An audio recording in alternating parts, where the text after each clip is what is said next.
Évangile de Jésus-Christ selon saint Luc. Après le départ des messagers de Jean, Jésus se mit à dire aux foules à propos de Jean : « Qu'êtes-vous allés regarder au désert ? Un roseau agité par le vent ? Alors, qu'êtes-vous allés voir ? Un homme habillé de vêtements raffinés ? Mais ceux qui portent des vêtements somptueux et qui vivent dans le luxe sont dans des palais royaux. Alors, qu'êtes-vous allés voir ? Un prophète ?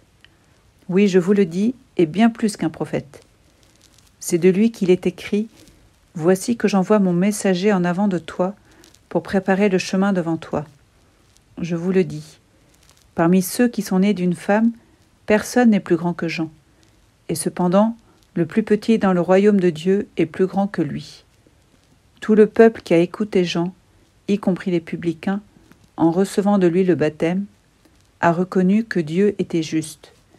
Mais les pharisiens et les docteurs de la loi, en ne recevant pas son baptême, ont rejeté le dessein que Dieu avait pour eux.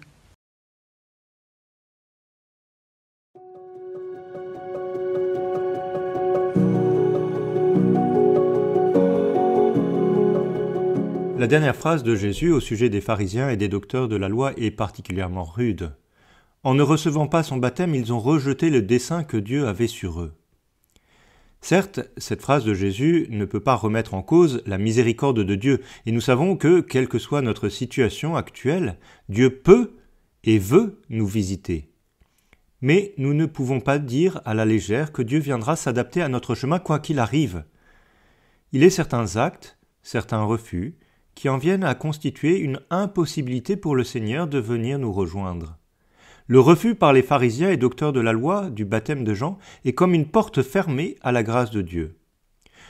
Sans doute cette porte pourrait-elle être à nouveau ouverte, par exemple s'ils en venaient à accueillir finalement ce baptême. Pour nous en tout cas, il s'agit, sans dramatisation ou culpabilité déplacée, de prendre au sérieux le projet de Dieu et son appel à le suivre effectivement.